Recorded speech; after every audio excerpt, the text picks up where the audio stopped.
जय हिंद। एक वर्ष की शांति के बाद एक बार फिर से मिडिल ईस्ट में अशांति का दौर शुरू हो गया। शांति भी कुछ ही समय के लिए थी, ऐसा नहीं कि यहाँ पे परमानेंट शांति हो सकती है। ये क्षेत्र ऐसा है जहाँ पे हमेशा कोई ना कोई युद्ध आपको देखने को ही मिलेगा। यहाँ पे आप देख सकते हैं दो नक्शा देखने को मिलेगा, दो देश यहाँ पे देखने को मिलेंगे इस नक्शे में। एक है ईरान, दूसरा है इजराइल। इन दोनों के बीच में ऑफिशियली घोषित और अघोषित रूप से युद्ध शुरू हो चुका है। इस युद्ध को विभीषण बनाने के लिए, इस युद्ध की विभीषिका को और बढ़ाने के लिए इसमें कूद गया है अभी रिसेंटली यूएसए, जिससे कि इस युद्ध की जो तबाही है वो और भी नेक्स्ट लेवल पे जा चुकी है। आइए इन तीनों की टिकड़ी को समझते हैं और ये भी समझते हैं कि फ्यूचर में इस युद्ध का क्या परिणाम होने वाला है।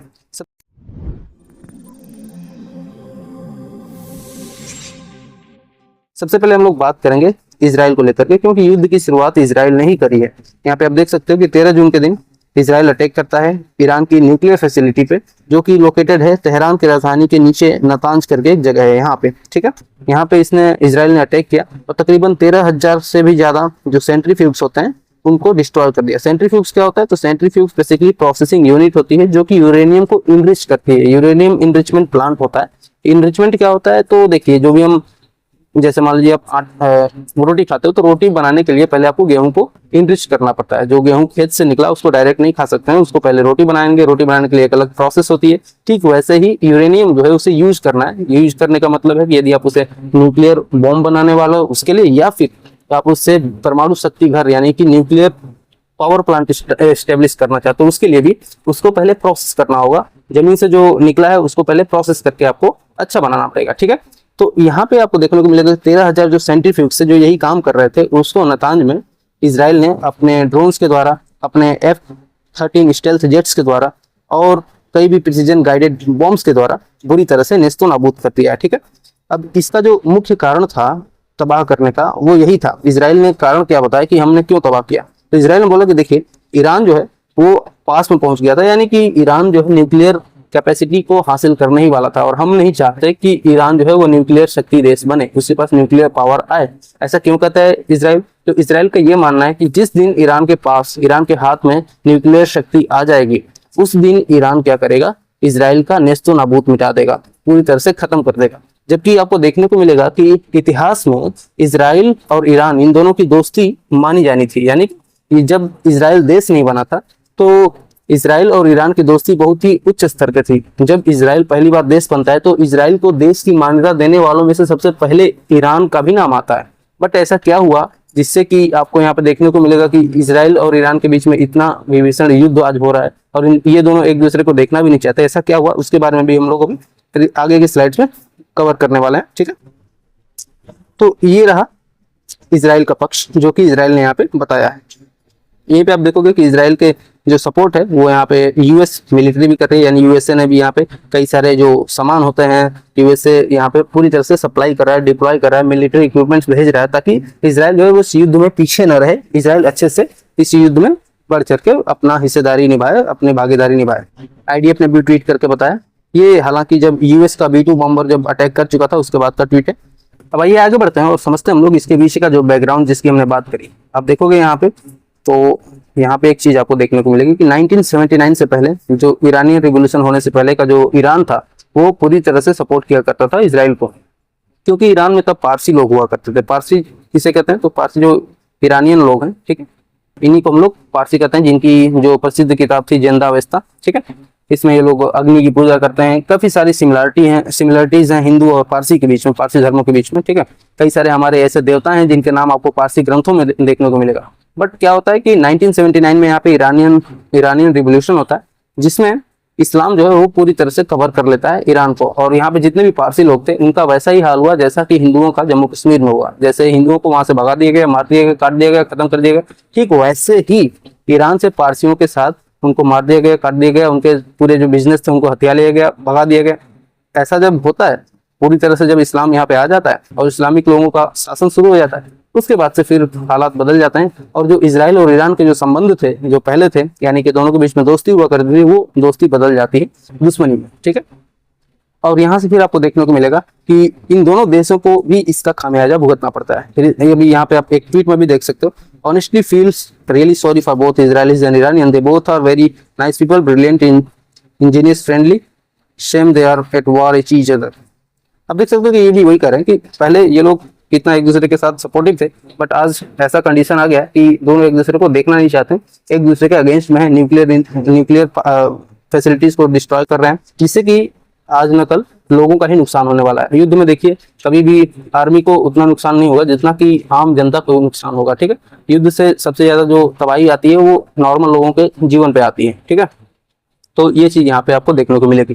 तो ये बैकग्राउंड था और इसी बैकग्राउंड के बाद ये आगे बढ़ता है। फिर ईरान में जब आपको देखने को मिलेगा कि तख्ता पलट हो जाता है, यहाँ पे इस्लामिक गवर्नमेंट आ जाती है, थियोक्रेसी यहाँ पे जब आ जाती है, उसके बाद से आप देखोगे कि कई सारे प्रॉक्सी वारफेयर स्टार्ट करता है ईरान। किसके अगेंस्ट में? तो इजराइल के अगेंस्ट में। तो इजराइल के आसपास जितनी कंट्री हैं, जैसे कि लेबनान है, लेबनान में वो पोषित करता है हिजबुल्लाह को, वहीं पे नीचे की तरफ गाजा है, गाजा में कोशिश करता है वो हमास को, और इन सभी के द्वारा वो अटैक करवाता है इजराइल के अंदर। इजराइल के अंदर आपको देखने को मिलेगा कि पिछले वर्ष भी जब अक्टूबर में इजरायली अपना एक त्योहार फेस्टिवल सेलिब्रेट कर रहे थे, तो कैसे वहां पे गजा की तरफ से जो बॉर्डर लगता है वहां से हमास के आतंकवादी घुसे और बुरी तरह से उन लोगों ने जो इजरायली थे उन सबको मारा, छोटे छोटे बच्चों को मारा, बच्चों को ओवन में डाल के कुक कर दिया। इतना विभीषण वो दृश्य था और उसको सोशल मीडिया पे वो लोग पोस्ट भी कर रहे थे। एक कोई टूरिस्ट थी जो कि दूसरे देश से वहां पे घूमने गई थी, उसको मारा पीटा, मार करके उसका बलात्कार किया, रेप करके उसको एक गाड़ी जो होती है जिप्सी के पीछे उसको जो ट्रेलर होता है उसमें डाल करके उसको घुमा रहे थे। बहुत ही बुरा मंजर था जो कि हमने पिछले वर्ष अक्टूबर में देखा। और इसी के बाद से जो इन दोनों के बीच में संघर्ष है वो और भी ज्यादा भीषण रूप ले चुका है। स्पेशली इजराइल को पता है कि ये सारी चीजें ईरान करवा रहा है अपने प्रॉक्सी नेटवर्क के थ्रू। वेल, इजराइल के साथ साथ यहाँ पे और भी कई सारे अपडेट्स निकल करके आ रहे हैं ईरान की तरफ से भी। आप देखोगे कि टोटल जो कैजुअलिटी ईरान में अब तक हुई है, आप देखोगे कि यहाँ पे 950 के आसपास मिसाइल्स अब तक दागी जा चुकी हैं, 24 के आसपास सिविलियंस की मर्डर हो चुका है, यहाँ पे 25,000 के आसपास बिल्डिंग्स जो है वो खत्म हो चुकी हैं, 5 से 6,000 के आसपास यहाँ पे जो गाड़ियां हैं वो तबाह हो चुकी हैं, और 8,000 के आसपास जो सिविलियंस हैं वो इवेक्युएट कर चुके हैं, अपने घर को छोड़ चुके हैं, बंकर में रह रहे हैं या फिर किसी सुरक्षित स्थान पर अपने आप को छुपा करके रखे हुए। ये सारा इम्पैक्ट है ईरान में जो इजराइल के द्वारा जो अटैक किया गया उसका। इसके साथ ही जो वहाँ के टॉप कमांडर्स हैं, ईरान के जो टॉप कमांडर्स हैं उनकी भी हत्या हो रही है।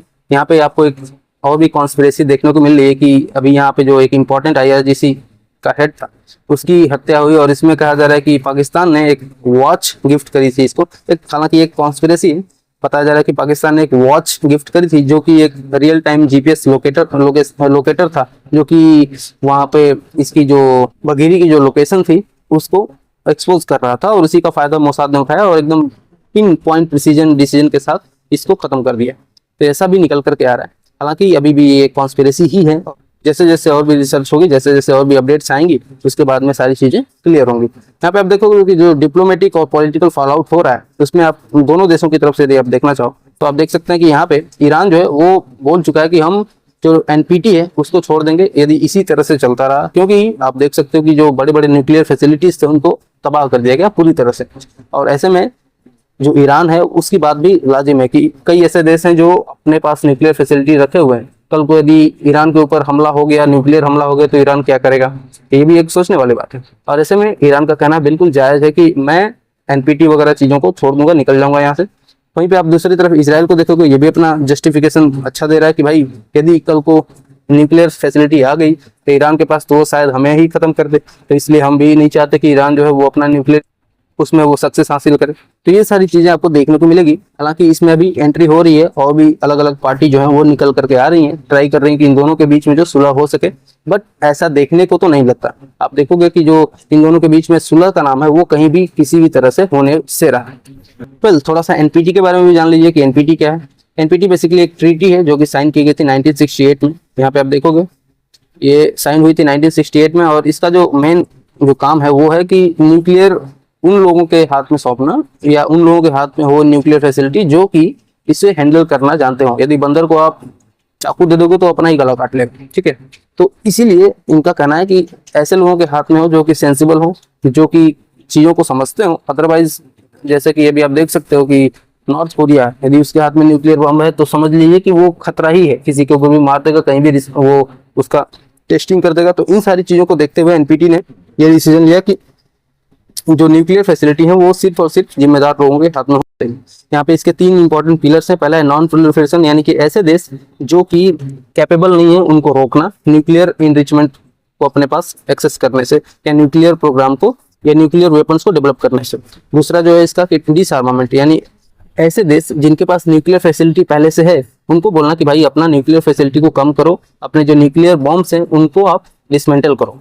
और तीसरा जो है पीसफुल यूज, यानी कि सिर्फ और सिर्फ इसको आप न्यूक्लियर टेक्नोलॉजी को सिर्फ और सिर्फ सिविलियंस के पर्पस के लिए यूज कीजिए, एनर्जी जनरेशन के लिए यूज कीजिए, मेडिकेशन के लिए यूज कीजिए, न कि इसको किसी युद्ध के लिए। आप युद्ध का जो नतीजा है वो हम सब ने देखा हुआ है, जब जापान में इसको हिरोशिमा और नागासाकी पे ये जो बॉम्ब गिरे थे और उस विभीषिका को पूरे विश्व ने देखा था। तो इसलिए एनपीटी बना और उसका एक ही कहना है कि इन सारी चीजों को आप लोग ध्यान में रख करके आगे बढ़िए। हालांकि ये भी कई बार आपको देखने को मिलेगा कि इसका भी जो जबान है वो दो तरफ से दिखाई देती है। ऐसा नहीं कि जैसे बोलते हैं दो गला, यानी ड्युअलिटी आपको इसके टोन में दिखाई देगी। एक तरफ आपको ये बोल रहा है कि ये जो है सिर्फ और सिर्फ कुछ लोगों के हाथ में होना चाहिए, सिर्फ जिम्मेदार लोगों के हाथ में होना चाहिए। वहीं आप दूसरी तरफ देखोगे कि यहाँ पे आपको देश है, जैसे 5 देश आपको यूएसए, रसिया, चाइना, फ्रांस और यूनाइटेड किंगडम, इनके लिए तो अलाउड है। यानी कि ये बोल रहा है कि जिन देशों ने 1967 से पहले टेस्ट कर लिया था उनके पास है कोई दिक्कत नहीं है, लेकिन जो बाद में कर रहे हैं या करना चाहते हैं उनके पास ना हो तो ही बेटर है। बट आज भी आपको देखने को मिलेगा कि कई ऐसी कंट्रीज हैं जो कि इस बात को नहीं मानती। क्यों भाई, आपके पास आप क्या चौधरी हो कि आपके पास होनी चाहिए और बाकी लोगों के पास नहीं होनी चाहिए?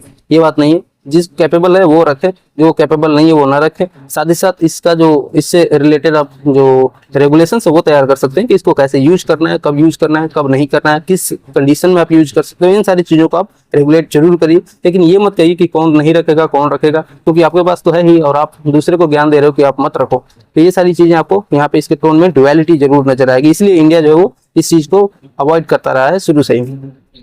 वेल, जब इतना सारा चीज हो गया ईरान के ऊपर, इतनी बुरी तरह से जब अटैक हुआ, तो ईरान ने भी ऑपरेशन ट्रू प्रॉमिस लॉन्च किया। ऑपरेशन ट्रू प्रॉमिस क्या है? तो ईरान की तरफ से इजराइल का जो अटैक हुआ उसके रिटेलिएशन में जो लॉन्च किया गया ऑपरेशन, उसका नाम है ऑपरेशन ट्रू प्रॉमिस, जो कि इजराइल के ऊपर ईरान ने अटैक किया। और इसमें भी इसने ताबड़तोड़ जो बैलिस्टिक मिसाइल्स हैं उनको लॉन्च किया। और आपको पता है इजराइल एक छोटा सा देश है, उसके ऊपर यदि बहुत ही बड़ी मात्रा में अटैक किया जाए तो अपने डिफेंस से या किसी भी टेक्नोलॉजी से इतने बड़े जो अटैक्स हैं उनको रोक नहीं सकता।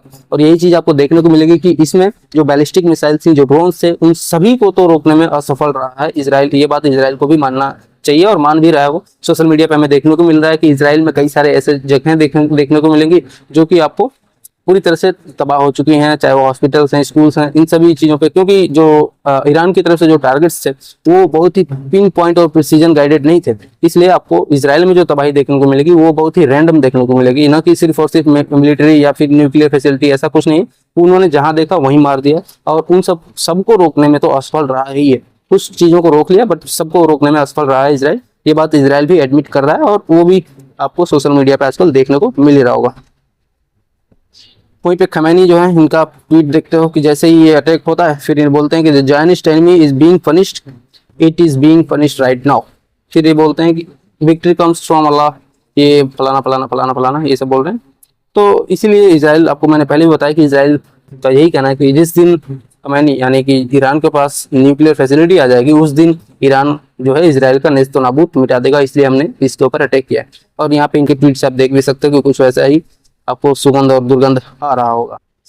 वेल, आगे बढ़ते हैं। यहाँ पे देख सकते हो आप कि जो पाकिस्तान है इसने भी कंडेम किया है इस चीज को। हालांकि पाकिस्तान का कंडेम करना ना करना दोनों ही बराबर है, फिर भी आप देख सकते हो कि इसने कंडेम किया है इसी बात को। हालांकि आपको देखने को मिलेगा कि जो पाकिस्तान है वो, इसकी जो पासपोर्ट है उसमें लिखा है कि वो इजराइल को कंट्री ही नहीं मानता है। तो आप समझ सकते हैं पाकिस्तान की क्या स्थिति है। वहीं पे इजराइल यदि आप चाहे तो कुछ ही मिनट में पाकिस्तान का पूरा नेस्तनाबूद खत्म कर दे, बट फिर भी कंडेम करना है तो आगे सोशल मीडिया पे इनको आगे रहना है। ये सारी चीजें आपको देखने को मिलेगी। बट कहानी एक नया ही रुख ले लेती है जब इन सब में एंट्री हो जाती है यूएस की। अब तक ये शांत बैठा हुआ था बट अचानक से पता नहीं क्या दिमाग घुमा इसका और इसने लॉन्च कर दिया operation midnight hammer. Midnight hammer यानी रात में मारा हथौड़ा। हथौड़ा तो मार दिया भाई।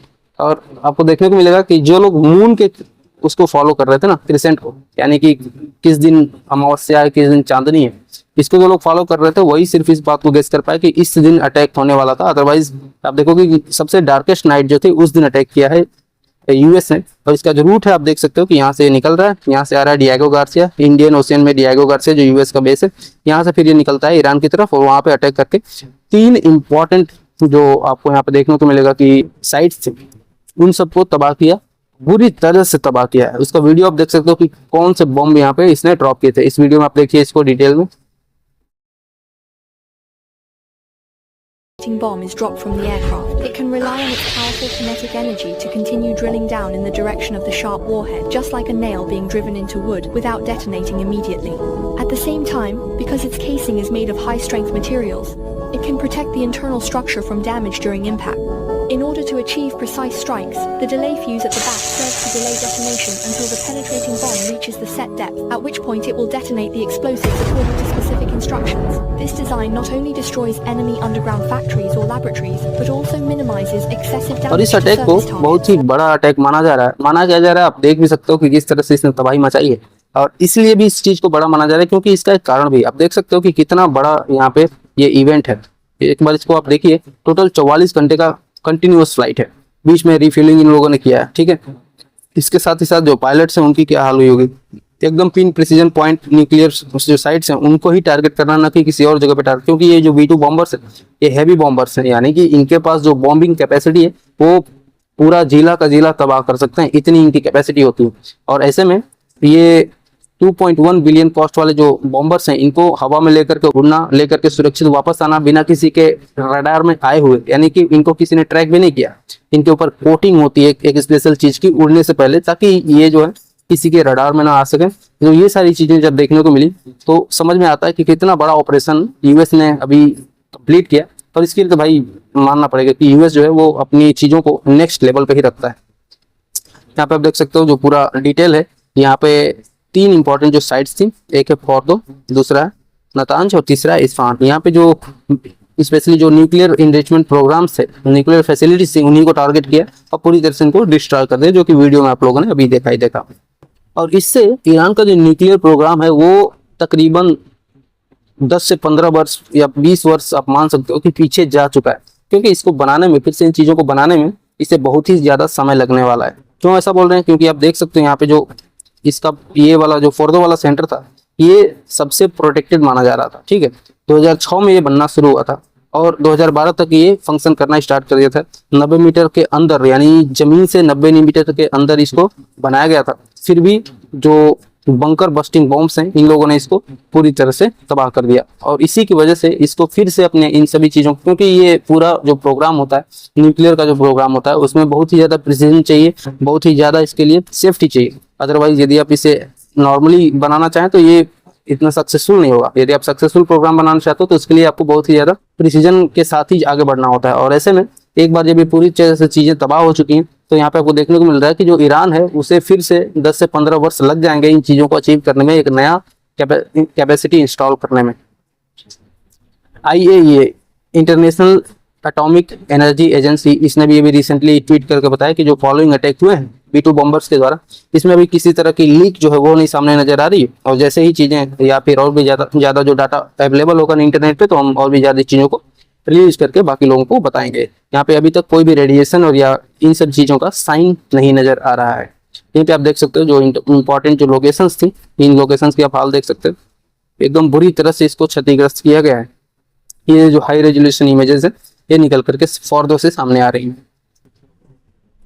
फोर्दो इसलिए भी इंपॉर्टेंट था क्योंकि ये आप इसको एनिमेशन में आप देख करके समझ सकते हो। यहाँ पे आप देखिए इस एनिमेशन में किस तरह से ये चीज़ों को यहाँ पे इंस्टॉल किया गया था और कितना बड़ा ये सेंटर था।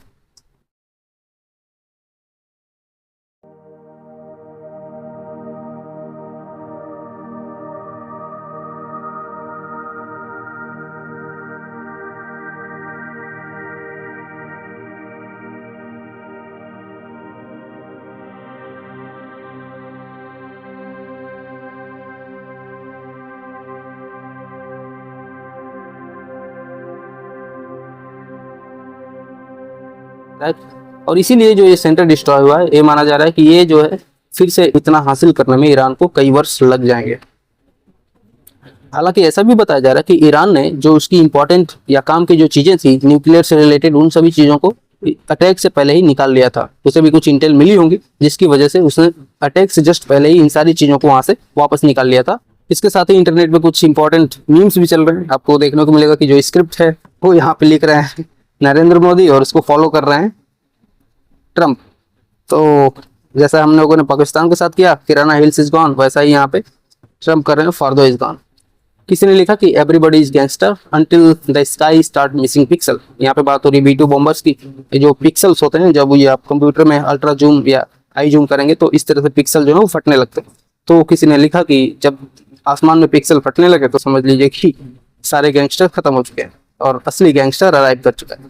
वहीं पे आपको देखने को मिलेगा कि इंडियन मीडिया जो है वो एक नेक्स्ट लेवल पर जा चुकी है और इसने बोला कि टॉम क्रूज मिसाइल से अटैक किया गया। यहाँ पे आपको देखने को मिलेगा इसने मिसाइल का नाम ही रख दिया टॉम क्रूज, जबकि टॉमाहॉक मिसाइल थी। यहाँ पे इसने बोला है कि टॉम क्रूज मिसाइल से ही अटैक किया गया और पूरी तरह से खत्म कर दिया गया। तो ये इंडियन मीडिया तो हमेशा नेक्स्ट लेवल काम करता है।